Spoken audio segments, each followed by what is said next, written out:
Hey guys a day in my life. आज चाहिँ म ट्याक्कबाट घर जाँदै थिएँ अनि घर जाने क्रममा चाहिँ यहाँ एम्बुलेन्स अनि दमकल पुलिसको गाडी देखेँ। अनि के रहेछ भनेर यसो हेर्दै थिएँ त अनि आगो लागेको रहेछ साइडको घरमा।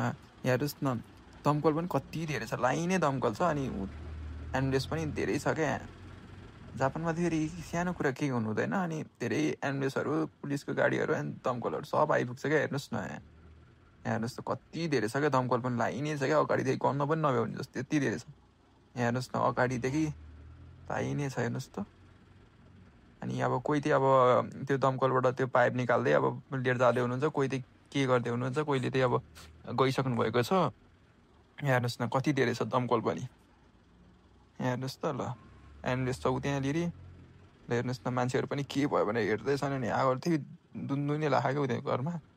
हेर्नुहोस् त, ल जापानको टेक्नोलोजी त्यो हो। हेर्नुहोस्, एउटा सानो केही हुँदैन, यत्रो दमकल, यत्रो एम्बुलेन्स, यत्रो पुलिसको गाडीहरू सब आएर हेर्नुहोस् न, यहाँ हेर्नुहोस् त कति सेवा सुविधा दिन्छ क्या जापानले। हेर्नुहोस् त, ल यहाँ हेर्नुहोस् न, घर पनि दुनदुनै भले। हेर्नुहोस् न, यहाँ मान्छेको त्यहाँ निमाउँदै हुनुहुन्छ। यहाँ हेर्नुहोस् न, भित्र गएर पाइप काँड ल्याएर लाउँदै हुनुहुन्छ। हेर्नुहोस् न, दुनदुनै भले छ घर पनि।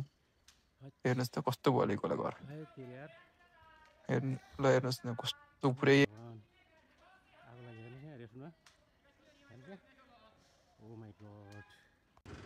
अब त्यो फर्किने क्रममा कति एम्बुलेन्स दमकलहरू चाहिँ फर्किसक्नुभयो। अब यहाँ 4-5वटा दमकलहरू मात्र हुनुहुन्छ। अब चाहिँ आगो निभाएर सबजना फर्किँदै हुनुहुन्छ। हेर्नुहोस् त, सब फर्किसक्नुभयो।